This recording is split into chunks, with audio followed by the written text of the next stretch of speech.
안녕하세요. 오늘은 불가능을 가능으로 만든 놀라운 이야기를 들려드리려고 합니다. 섭씨 50도가 넘는 극한의 사막 한가운데서 일어난 기적 같은 이야기, 지금 시작합니다. 저는 미국 MIT 공과대학의 토목공학과 교수 마이클 앤더슨입니다. 30년 넘게 북미와 유럽의 대형 인프라 프로젝트를 자문해왔으며 철도 건설 분야에서는 세계적인 권위자로 인정받고 있습니다. 2016년 가을, 저는 사우디아라비아 리야드 메트로 프로젝트의 기술 자문으로 초빙되었습니다. 첫 회의에서 받아든 계획서를 보고 저는 충격을 받았습니다. 이건 실현 불가능합니다. 총 연장 176km, 6개 노선, 85개 역을 갖춘 거대한 지하철망을 모래폭풍이 휘몰아치는 사막 한가운데 건설한다니. 상식적으로 납득이 가지 않았습니다. 특히 놀라웠던 점은 한국의 삼성물산이 세계 노선 2호선, 3호선, 5호선을 담당한다는 사실이었습니다. 약 65km에 달하는 길이와 25개의 역, 그리고 20km 교량 구간까지 프로젝트의 핵심 부분을 맡게 된 것이었습니다. 옆자리에 앉아있던 독일 도이체반 수석 컨설턴트 클라우스 슈미트는 고개를 절레절레 흔들며 말했습니다. 미국과 독일의 기술로도 어려운 환경인데 한국이 맡은 구간은 더욱 까다로운 지역입니다. 6개월도 안 가 포기할 겁니다. 저도 마음속으로 동의했습니다. 뉴욕의 지하철 확장 공사도 수년이 걸렸는데 이 극한의 사막에서 어떻게 가능할까 싶었습니다. 게다가 한국은 미국이나 독일의 오랜 철도 역사에 비하면 신생 국가나 다름없었습니다. 그날 저녁 호텔 방으로 돌아와 프로젝트 자료를 다시 살펴보았습니다. 눈에 띈 것은 SMC 공법이란 단어였습니다. 한국에서 개발된 이 공법은 공사 기간을 획기적으로 단축할 수 있다고 했습니다. 흥미롭긴 하네. 하지만 미국에서도 비슷한 공법을 쓰고 있는데 다음 날 한국 팀과의 첫 미팅이 예정되어 있었습니다. 솔직히 저는 큰 기대 없이 그 자리에 참석했습니다. 하지만 삼성물산의 김 팀장이 보여준 프레젠테이션은 제가 알던 건설 기술과는 차원이 달랐습니다. 특히 직경 10m의 초대형 TBM을 사용한 굴착 속도는 세계 기록에 도전하는 수준이었습니다. 이게 과연 가능할까요? 의심이 가득한 표정으로 질문했을 때 김 팀장의 자신감 넘치는 미소를 지금도 잊을 수 없습니다. 교수님, 저희는 이미 이보다 더 어려운 환경에서도 성공한 경험이 있습니다. 리야드의 사막은 오히려 새로운 도전이 될 거예요. 그 순간 저는 깨달았습니다. 제가 지난 30년간 쌓아온 경험과 지식이 도전받게 될 것이라는 사실을. 그리고 그 도전은 제가 상상했던 것보다 훨씬 더 극적인 방식으로 다가왔습니다. 프로젝트가 시작되고 몇 개월이 지났습니다. 2017년 3월, 본격적인 공사가 시작됐습니다. 리야드의 더운 봄은 여름을 향해 달려가고 있었습니다. 제가 처음으로 실감한 사막의 현실은 상상 이상이었습니다. 외부 기온이 섭씨 45도를 넘는 날이 일상이었고 예상치 못한 모래폭풍은 마치 살아있는 생물처럼 공사 현장을 집어삼켰습니다. 이런 환경에서 어떻게 정밀 작업을 한다는 거죠? 저는 현장 사무실에서 한숨을 내쉬었습니다. 미국 벡텔사가 담당한 1호선, 3호선 구간에서는 벌써 문제가 발생하고 있었습니다. 극심한 고온으로 인해 장비 성능이 저하되고 모래먼지 때문에 전자 시스템이 오작동을 일으키는 일이 빈번했습니다. 슈미트와 저는 현장을 둘러보며 고개를 절레절레 흔들었습니다. 이대로라면 완공이 2년은 더 늦어질 텐데. 그가 낮은 목소리로 말했습니다. 저도 동의할 수밖에 없었습니다. 애초에 이 환경은 미국과 독일의 기술 표준으로 설계된 장비들에 너무 가혹했습니다. 그런데 이상한 점을 발견했습니다. 한국이 맡은 4호선, 5호선, 6호선 구간은 다른 현장과 달리 작업이 순조롭게 진행되고 있었습니다. 어떻게 이런 일이 가능할까? 호기심이 생겨 한국팀의 현장을 직접 찾아가기로 했습니다. 그곳에서 만난 김 팀장은 친절하게 저를 맞아주었습니다. 우리는 리야드 환경에 맞게 특별히 준비했습니다. 모래폭풍이 한 달 이상 지속될 수도 있다는 걸 알고 있었거든요. 그의 말에 저는 놀랐습니다. 다른 팀들은 그런 가능성을 제대로 고려하지 않았거든요. 김 팀장은 자신들이 적용한 SMC 공법에 대해 설명했습니다. 교량 상판을 공장에서 미리 제작한 후 현장에서 한 번에 설치하는 방식입니다. 이렇게 하면 외부 환경의 영향을 최소화하고 시공 속도도 높일 수 있죠. 그가 보여준 도면을 보니 60m 길이의 교량 상판을 단 7일 만에 설치할 수 있다고 했습니다. 일주일 만에요? 그건 불가능합니다. 제가 의심스러운 표정으로 말했습니다. 김 팀장은 웃으며 대답했습니다. 직접 보시면 믿으실 거예요. 내일 4호선 교량 구간에서 설치 작업이 있는데 함께 가보시겠어요? 호기심에 못 이겨 저는 그 제안을 받아들였습니다. 다음 날 저는 슈미트와 함께 4호선 교량 공사 현장을 찾았습니다. 그곳에서 본 광경은 지금도 선명하게 기억납니다. 거대한 크레인이 미리 제작된 교량 상판을 들어올리는 모습은 마치 거인이 장난감 블록을 놓는 것 같았습니다. 놀라운 점은 그 정밀한 작업이 모래바람이 불어오는 상황에서도 완벽하게 진행되고 있다는 것이었습니다. 어떻게 이런 정밀 작업이 가능한 거죠? 제가 물었습니다. 김 팀장은 자랑스러운 얼굴로 설명했습니다. 모든 장비에 특수 코팅을 했고 이중 냉각 시스템을 적용했어요. 그리고 저기 보이는 대형 TBM 장비는 직경이 10.5m인데 이걸로 1일 굴착 세계 기록을 세웠죠. 슈미트의 표정이 굳어졌습니다. 그도 저와 같은 생각을 하고 있음을 알 수 있었습니다. 우리가 알던 기술의 한계를 넘어선 무언가를 목격하고 있다는 사실을. 그날 저녁 호텔로 돌아온 저는 깊은 생각에 잠겼습니다. 30년간 쌓아온 제 지식과 경험이 도전받는 느낌이었습니다. 이게 가능할까? 지금까지 미국과 독일의 기술이 세계 최고라고 믿어왔는데 그 확신이 처음으로 흔들리기 시작했습니다. 하지만 진짜 시험은 이제 시작일 뿐이었습니다. 사우디의 여름은 더욱 혹독해질 테고 한국의 기술이 그 극한의 환경을 이겨낼 수 있을지는 아직 두고 봐야 했으니까요. 제 마음 한구석에는 여전히 의심이 남아 있었습니다. 정말 이들이 성공할 수 있을까? 미국 벡텔사가 담당한 구간에서 문제가 계속되는 동안 한국이 맡은 구간에서는 공사가 예정보다 빠르게 진행되고 있었습니다. 처음에는 단순히 운이 좋은 것이라고 생각했습니다. 하지만 3개월이 지나도 그 속도가 꺾이지 않자 우리 모두 궁금증을 감출 수 없었습니다. 도대체 어떻게 이런 속도가 가능한 거죠? 프로젝트 중간평가 회의에서 슈미트가 직접 물었습니다.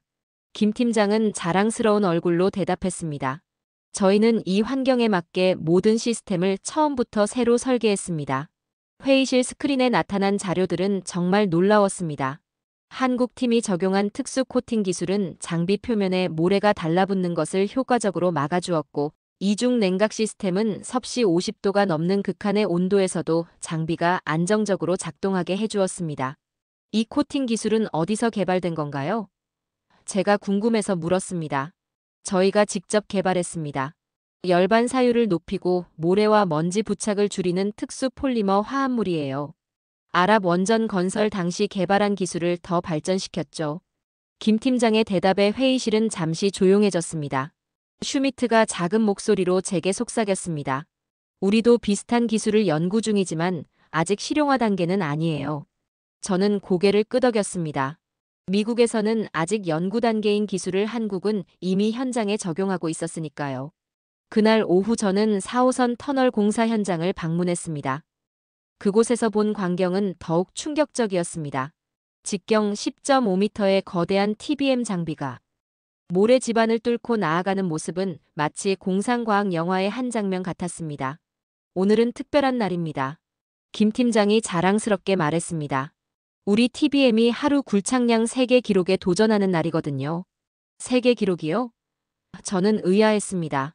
이미 독일과 미국이 터널 굴착 기술에서는 최고라고 알고 있었거든요. 그날 저녁 결과가 발표됐습니다. 한국 팀의 TBM은 하루에 무려 44m를 굴착하는 기록을 세웠습니다. 이는 기존 세계 기록보다 7m나 앞선 수치였습니다. 슈미트의 표정이 굳어졌고 저 역시 말을 잃었습니다. 불가능합니다. 미국 팀의 엔지니어 하나가 중얼거렸습니다. 그건 분명 측정 오류예요. 오류가 아니었습니다. 다음 날 공식 검증단이 확인한 결과도 같았습니다. 한국은 정말로 새로운 세계 기록을 세운 것이었습니다. 회의실로 돌아온 저는 동료들의 표정이 심각해진 것을 느꼈습니다. 우리가 알고 있던 기술의 한계를 넘어선 무언가를 목격했으니까요. 특히 충격적이었던 건 미국 팀이 수개월간 해결하지 못했던 모래폭풍으로 인한 센서 오작동 문제를 한국 팀은 단 2주 만에 완벽히 해결했다는 소식이었습니다. 어떻게 해결했는지 물어봤나요? 슈미트가 저에게 물었습니다. 네, 한국팀은 AI 기반의 적응형 센서 시스템을 개발했다고 해요. 모래 환경에서도 오작동하지 않도록 자가 학습하는 시스템이라고 하더군요. 제 설명에 회의실 전체가 놀란 표정이었습니다. 벡텔의 수석 엔지니어인 로버트가 자존심 상한 얼굴로 말했습니다. 그건 아직 이론상으로만 가능한 기술입니다. 실제로 구현된 사례는 없어요. 하지만 그들이 해냈어요. 제가 대답했습니다. 직접 봤어요.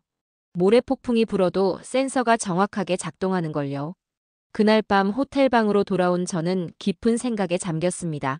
미국의 기술력이 세계 최고라는 제 확신은 흔들리기 시작했고, 한편으로는 엔지니어로서의 호기심이 깨어났습니다.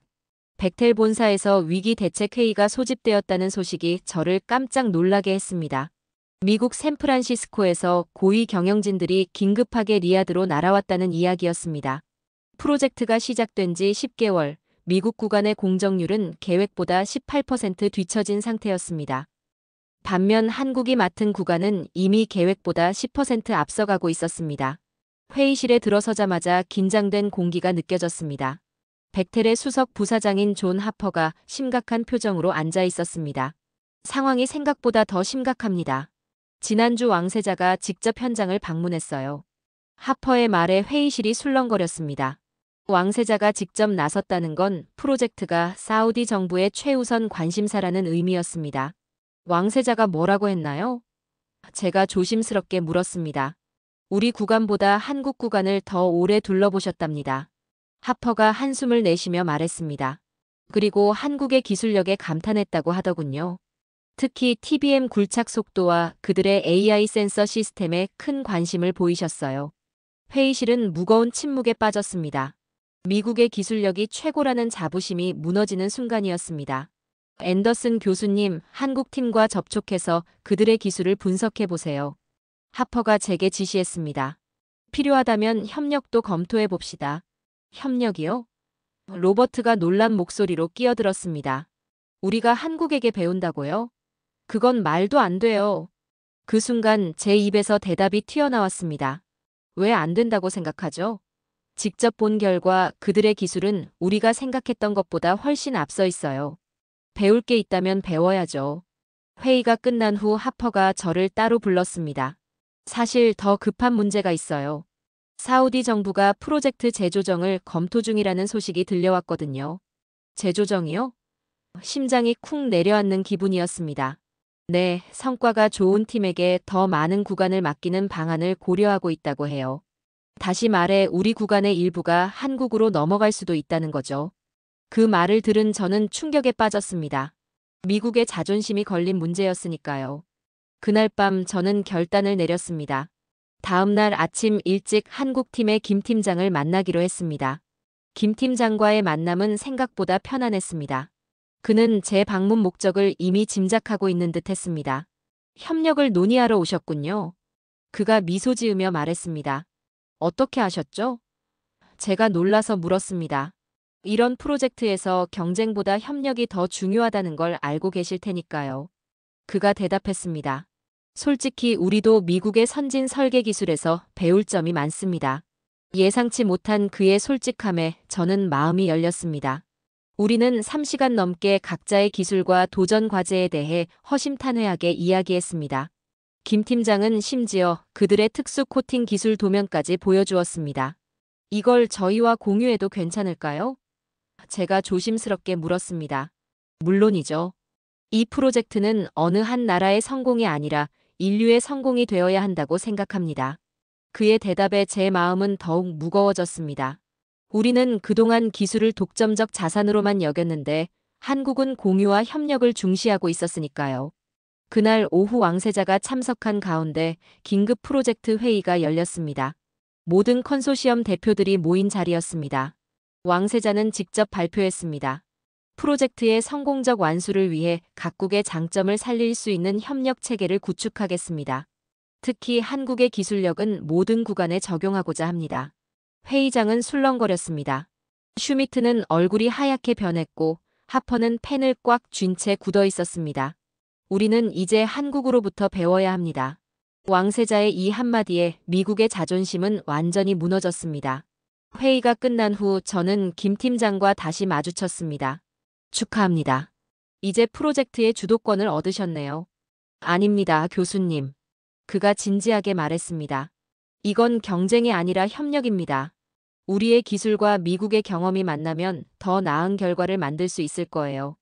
그의 말에 제 마음속 무언가가 움직였습니다. 30년 경력의 엔지니어로서 저는 항상 최고가 되는 것에만 집중했었는데 이제는 함께 성장하는 법을 배워야 할 때가 온 것 같았습니다.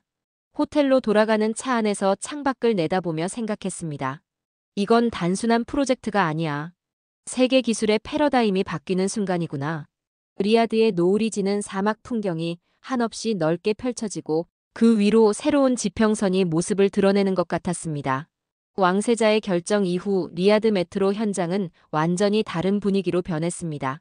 처음에는 어색함이 감돌았고 엔지니어들은 한국 팀과 협력해야 한다는 사실을 받아들이기 힘들어했습니다. 회의 자리에서도 불편한 침묵이 이어졌습니다. 첫 통합기술 회의는 거의 재앙에 가까웠습니다. 로버트는 자신의 설계안을 고집했고 슈미트는 한국의 제안에 계속해서 의문을 제기했습니다. 저는 중재자 역할을 맡았지만 양측의 간극을 좁히는 것은 쉽지 않았습니다. 이런 식으로는 협력이 불가능합니다. 회의가 끝난 후 김 팀장이 제게 솔직하게 말했습니다. 하지만 걱정 마세요. 우리도 처음에는 다 그랬으니까요. 그의 말에 저는 놀랐습니다. 어떤 의미인가요? 저희도 처음 해외 프로젝트를 할 때는 비슷했어요. 자존심 때문에 협력을 거부했죠. 하지만 시간이 지나면서 깨달았어요. 진정한 엔지니어는 더 나은 기술 앞에서 겸손해질 줄 알아야 한다는 것을요. 그의 말이 제 마음에 깊이 와닿았습니다. 다음 날 저는 백텔팀을 소집해 솔직한 대화를 나눴습니다. 우리가 지금 무엇을 위해 싸우는 건가요? 자존심인가요? 아니면 프로젝트의 성공인가요? 침묵이 흘렀고 서서히 변화가 시작됐습니다. 로버트가 먼저 손을 들었습니다. 한국팀의 특수 코팅 기술에 대해 더 알고 싶습니다. 우리 시스템과 결합하면 더 효과적일 것 같아요. 이렇게 진정한 협력이 시작됐습니다. 놀라운 점은 한국팀도 미국 기술에 대해 배우고자 했다는 거예요. 그들은 우리의 데이터 분석 시스템에 특히 관심이 많았습니다. 김 팀장은 자신들의 모래 차단 기술과 미국의 데이터 분석 시스템을 결합하면 더 효율적인 시스템을 만들 수 있다고 제안했습니다. 협력의 첫 성과는 2주 만에 나타났습니다. 한국의 이중 냉각 시스템과 미국의 센서 기술을 결합한 하이브리드 장비가 테스트에 성공한 거죠. 이 장비는 섭씨 50도가 넘는 환경에서도 완벽하게 작동했고 모래 폭풍 속에서도 센서 오작동이 없었습니다. 이건 정말 혁신적입니다. 테스트 결과를 확인한 슈미트가 감탄했습니다.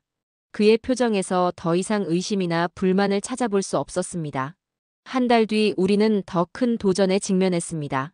5호선과 1호선이 교차하는 구간에서 심각한 지반 침하 현상이 발견된 거였죠. 사막의 모래 지반이 예상보다 불안정했던 겁니다. 미국 팀은 공사를 일시 중단하고 새 설계안을 마련하자고 제안했습니다. 그러면 최소 3개월의 지연이 불가피했죠. 하지만 김 팀장은 다른 해결책을 제시했습니다. 저희가 칠레에서 경험한 비슷한 사례가 있어요. 디지털 트윈 기술을 활용하면 실시간으로 집안 상태를 모니터링하면서 공사를 진행할 수 있습니다. 디지털 트윈이요? 로버트가 의아해했습니다. 그게 어떻게 집안 침하를 막을 수 있죠? 김 팀장은 컴퓨터 화면을 통해 설명했습니다. 그들이 개발한 시스템은 수천 개의 센서를 통해 집안 데이터를 실시간으로 수집하고 AI가 분석해 위험 신호를 감지하면 즉시 대응할 수 있게 해주는 기술이었습니다. 심지어 사우디아라비아의 특수한 사막 환경에 맞게 최적화까지 되어 있었습니다. 우리는 그의 제안을 받아들였고 결과는 놀라웠습니다. 공사 중단 없이 집안 침하 문제를 해결할 수 있었고 오히려 일정보다 2주를 단축했습니다. 이 성과는 사우디 정부의 주목을 받았고 왕세자는 직접 현장을 방문해 양국 기술진을 격려했습니다. 이것이 바로 비전 2030이 추구하는 혁신의 모습입니다. 국경을 초월한 협력으로 불가능을 가능하게 만드는 것이죠. 왕세자의 말에 모두가 박수를 보냈고 저는 문득 깨달았습니다. 우리가 단순히 철도를 건설하는 것이 아니라 새로운 협력의 패러다임을 만들어가고 있다는 것을요. 저녁 식사 자리에서 김 팀장이 흥미로운 이야기를 들려주었습니다. 한국은 미국 기업들과 공동으로 20개국에서 80건의 프로젝트를 수행했으며 총 수주액이 약 180억 달러에 달한다고 했습니다. 그들은 이미 오래전부터 국제협력의 중요성을 깨닫고 실천해 온 것이었습니다. 우리는 항상 배우는 자세로 임했습니다. 미국의 데이터 분석 능력, 독일의 정밀함, 프랑스의 설계 감각. 모두 배울 점이 있으니까요. 김 팀장의 말에 저는 고개를 끄덕였습니다. 그날 밤 호텔방으로 돌아오며 생각했습니다. 우리가 한국을 단순히 신흥산업국으로만 여겼던 건 얼마나 큰 오산이었나. 미국의 첨단 엔지니어링에 자부심을 갖고 있던 저였지만 이제는 새로운 시각으로 세계를 바라보게 됐습니다. 다음 날 아침 저는 김 팀장에게 솔직하게 물었습니다. 한국이 이토록 빠르게 성장한 비결이 뭐라고 생각하세요? 그는 잠시 생각하더니 미소를 지었습니다. 아마도 선택의 여지가 없었기 때문일 겁니다. 우리는 자원도 없고 역사적으로 강대국에 둘러싸여 있었죠. 유일한 자원은 사람뿐이었어요. 그래서 배움에 목마를 수밖에 없었고 항상 더 나은 방법을 찾아야 했습니다. 그의 대답이 제 마음에 깊은 울림을 주었습니다. 도전과 필요가 혁신을 낳는다는 단순하지만 강력한 진리였습니다. 2023년 10월의 선선한 아침, 리야드 왕궁의 화려한 홀에 각국 대표들이 모였습니다. 프로젝트 시작부터 7년이 넘는 시간이 흘렀고 드디어 대망의 순간이 다가온 것이었습니다. 국왕이 직접 개통식에 참석하셨고 그의 표정에서 자부심이 느껴졌습니다. 리야드 메트로는 비전 2030의 상징입니다. 불가능을 가능으로 만든 인류의 협력과 혁신의 증거이기도 하죠. 국왕의 연설이 끝나고 특별히 한국 대표단을 향해 엄지손가락을 들어 보이셨습니다. 특히 한국이 담당한 5호선, 6호선, 4호선이 예정보다 5개월 앞서 완공된 것에 큰 감명을 받으셨다고 했습니다. 완공된 메트로는 하루 최대 400만 명을 수송할 수 있고 무인 운전 시스템으로 90초 간격 운행이 가능했습니다. 특히 모래폭풍에도 끄떡없는 안정성은 세계 철도 업계의 주목을 받았습니다. 한국의 기술력은 세계 최고입니다. 국왕의 이 한마디에 회의장은 박수로 가득 찼고 저는 그 자리에서 깨달았습니다. 세계의 기술 지형도가 완전히 바뀌었다는 것을요. 슈미트가 제게 속삭였습니다. 기술 혁신의 표준은 이제 한국이 되었군요. 이제 리야드 메트로는 힘차게 달리기 시작했고 저는 다음 목적지를 정했습니다. 서울의 지하철을 직접 경험해보는 것이었습니다. 새로운 여정이 시작되는 순간이었습니다. 리야드 메트로 개통 이후 저는 서울에서 열린 세계 철도 기술 컨퍼런스에 참석했습니다. 컨퍼런스장에는 이전에는 상상할 수 없었던 광경이 펼쳐졌습니다. 미국, 독일, 영국의 엔지니어들이 한국의 기술을 배우려고 줄을 서 있었거든요. 세계의 기술 지형도가 완전히 바뀌고 있는 것이었습니다. 앤더슨 교수님, 우리 협력 프로젝트가 벌써 주목받고 있습니다. 김 팀장이 반가운 얼굴로 다가왔습니다. 그는 리야드에서 시작된 한국-미국 공동기술 개발이 몽골, 호주, 카타르의 철도 사업 입찰에서 유리한 고지를 점하고 있다고 알려주었습니다. 특히 인상적인 것은 한국 기업들의 글로벌 행보였습니다. 두바이 경전철 프로젝트, 몽골 철도 사업, 카타르 도하 메트로. 이전에는 미국과 유럽이 독점하던 시장이었습니다. 한국은 더 이상 신흥 강국이 아닙니다. 세계 표준을 만드는 나라가 되었어요. 백텔의 새 회장이 연설 중에 말했습니다. 저는 그 말에 고개를 끄덕였습니다. 컨퍼런스 마지막 날 사우디 대표단이 또 다른 소식을 전했습니다. 리야드 메트로의 성공을 본 왕세자가 앞으로의 인프라 개발에서도 한국과의 협력을 확대하기를 희망한다는 것이었습니다. 세계의 시선이 이제 동쪽으로 향하고 있었습니다. 서울의 밤하늘을 바라보며 생각했습니다. 불과 몇 개월 전만 해도 불가능하다고 믿었던 일들이 현실이 되었고 기술의 패러다임이 빠르게 바뀌어가고 있었습니다. 한국의 기적은 사막을 넘어 이제 세계를 변화시키기 시작했습니다. 불가능하다. 처음 제가 말했던 그 한마디가 이제는 역사의 한 페이지가 되었습니다. 리야드 메트로 개통 이후 전 세계 철도 기술의 패러다임이 완전히 바뀌었습니다. 서울로 돌아온 저는 한국철도기술연구원을 방문했습니다. 그곳에서 마주한 기술들은 더욱 놀라웠습니다. 이건 세계 최초의 수소 열차입니다. 연구원장의 설명에 저는 또 한 번 놀랐습니다. 한국은 이미 철도 분야에서 수소경제선도 기술을 국제표준화 기구에 제안하여 세계 수소기술 국제표준의 15%를 선점했다고 했습니다. 더 놀라운 사실은 미국까지 한국과 손을 잡았다는 것이었습니다. 스마트 제조와 미래 교통 분야에서 표준화, 공동 작업 그룹을 구성하고 국제 표준을 함께 제안한다는 소식이었습니다. 불과 몇 년 전만 해도 미국이 한국에게 배운다는 건 상상할 수 없었습니다. 서울 지하철을 타고 이동하며 창밖을 바라봤습니다. 한국은 2025년까지 완전 자율주행 제도와 인프라를 세계 최초로 완비한다고 하네요. 동행한 김 팀장의 설명에 고개를 끄덕였습니다. 비행기 안에서 창밖을 내다보며 생각했습니다. 사막 한가운데서 시작된 협력이 이제는 전 세계로 퍼져나가고 있었습니다. 한국은 더 이상 신흥 강국이 아니었습니다. 이제 그들은 세계 표준을 만들어가는 진정한 기술 강국이 되었습니다. 그리고 저는 그 역사적인 순간을 직접 목격한 행운아였습니다. 한국의 기술 혁신 속도를 보면 다음 10년 안에 그들이 어디까지 발전할지, 어떤 불가능을 또 가능으로 바꿀지 너무 기대가 됩니다. 오늘은 사막을 가로지른 한국의 기적, 리야드 메트로 프로젝트에 관한 미국 엔지니어의 놀라운 경험담이었습니다.